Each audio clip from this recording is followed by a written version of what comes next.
Hello everybody, thanks for tuning into this video today. I really appreciate it. So today I'm going to do a movie review for John Wick Chapter 4. This is the 4th installment in the John Wick franchise, and boy, what a film it was. It is incredible from start to finish. I'll be getting to the review soon, but first let me start with the cast members as well as the basic plot of this movie. The cast includes Keanu Reeves. He's reprising his role as John Wick once again for the 4th time, and also others like Lance Reddick as Sharon. By the way, rest in peace to Lance Reddick. He's such an incredible actor. As well as Ian McShane as Winston, and Lawrence Fishburne returns as well. So yeah, great to see all of them return. But this time there are new cast members joining the team. There are a few of them, but 3 of the more prominent ones include Donnie Yen, who plays Kane. Donnie Yen is an incredible action star. He's been in the Ip Man franchise, he's been in Rogue One, he's been in Shanghai Nights and so many other great action films. Definitely go check his films out. And there are also others like Bill Skarsgård, they brought in Pennywise to play the main antagonist in this movie as well. So interesting fact. And as well as Shamir Anderson and many others. So yeah, these are the three more prominent ones, but there are others that are also inside. So yeah, the basic plot of the movie follows this. Basically, John Wick, he wants to regain back his freedom, so he has to hunt down the table member who can give him that freedom. So yeah, that's the basic plot. And yeah, I just want to say, this film might just be the greatest action film in history. And in the last decade, this might be the greatest action film. Like, no joke. Like, this is one of my favorite action films ever. Like, the action sequences in this film are stunning. So let's start with what I like. And how can I not talk about the action sequences as the first one? The action sequences are really fantastic. They kept my eyes glued to the screen at all times. Like, the action sequences were going on for so long. Some of them felt like they were going on for 20 minutes, and it's incredible. Like, it was all taken in one shot. That's what it feels like without cutting. Unlike, so yeah, this is where Hollywood really sucks at action directing, because they use a lot of cuts and shaky cam. But in this film had none of those, which I really appreciate. Like, this film is like one straight shot, like the action sequences, that's what it felt like, and it's incredible. It kept the tension inside, and yeah, so the action was really very creative.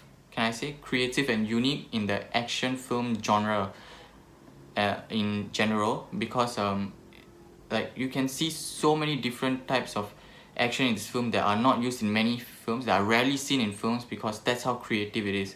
And the type of actions can vary a lot.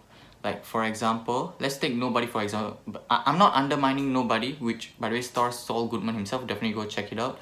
I'm not undermining that movie. That film is great, but I just want to take an example. Nobody, an action film that takes the type of actions it has is guns and hand-to-hand fight, as well as car chases.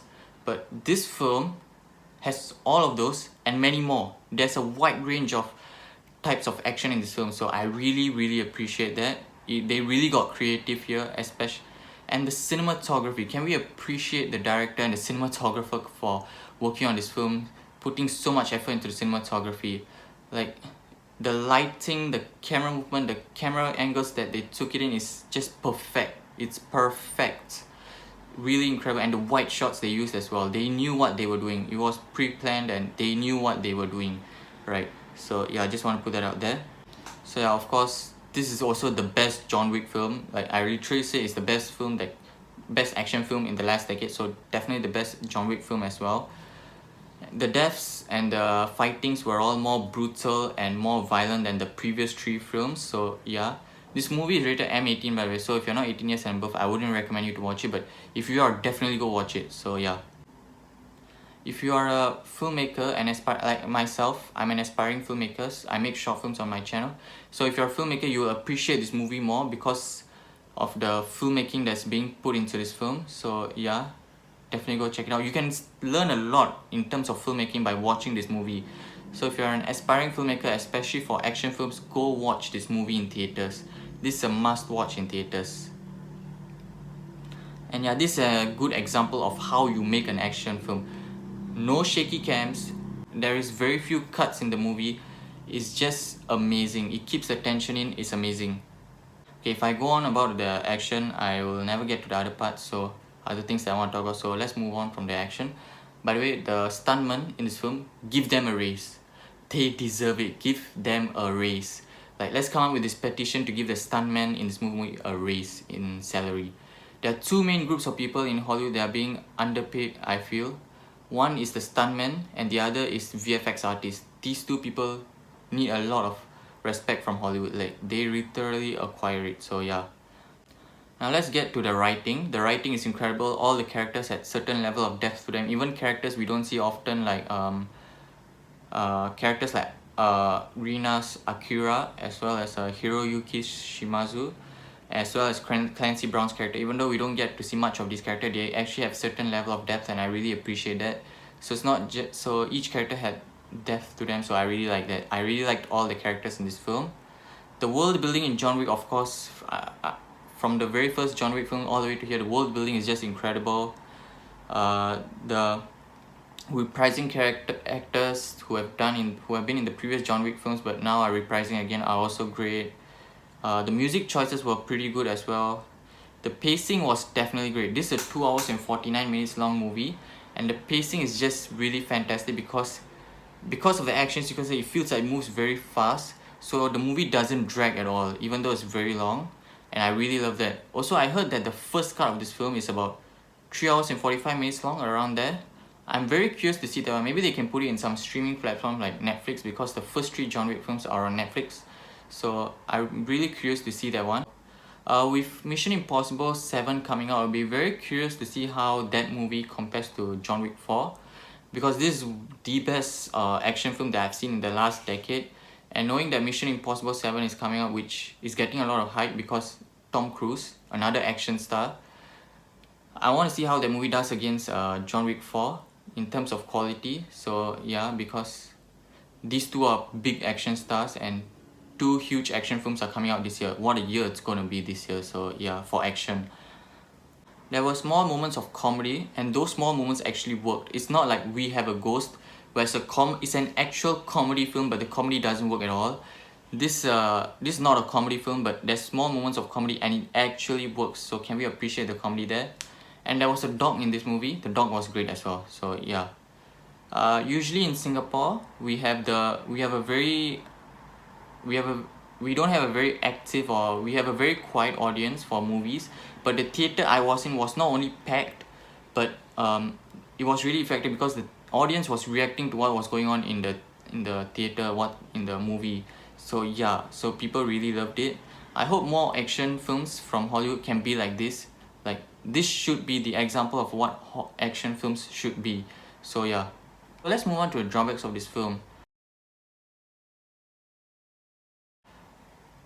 John Wick in this movie is immortal, so that needs to work on. Like, he's getting beaten up, so I really appreciate that.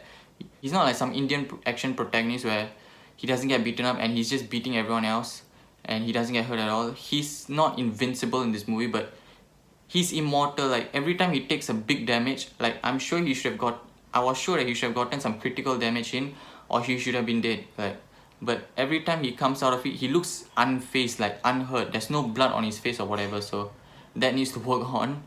And look, I really appreciate the way that and the action films were really realistic. I like that, but I need to see more damage on John Wick. So yeah. Okay, this is going to be the only minor spoiler part. There was a party sequences where these guys were fighting. Like, these guys were fighting and everybody else dancing will just continue to dance. They were unfazed by what's going on. It was only when the situation started to escalate then they reacted. So the people need like like, I don't know if it's just the world is like that or like something's off there. So yeah, I just want to put that out. My third one, I think Charlie, the YouTuber Penguinzo, pointed this out in his review. Basically, there was, to quote his words, I'm going to paraphrase a bit. Basically, he said something about, okay, there's going to be a spoilers, so I'm not going to say too much. If I say too much, there'll be spoilers, but he said it before on his channel, so yeah. Basically, he said something about, he comments he comments them on this thing that they did, but it did not land as well as it did, to quote what he said. And that's actually true. There was one moment, I think those who go watch the movie will know, but there is one moment like that. So yeah, other than that, I have nothing else to say. I'm gonna give John Wick 4 a 9 out of 10.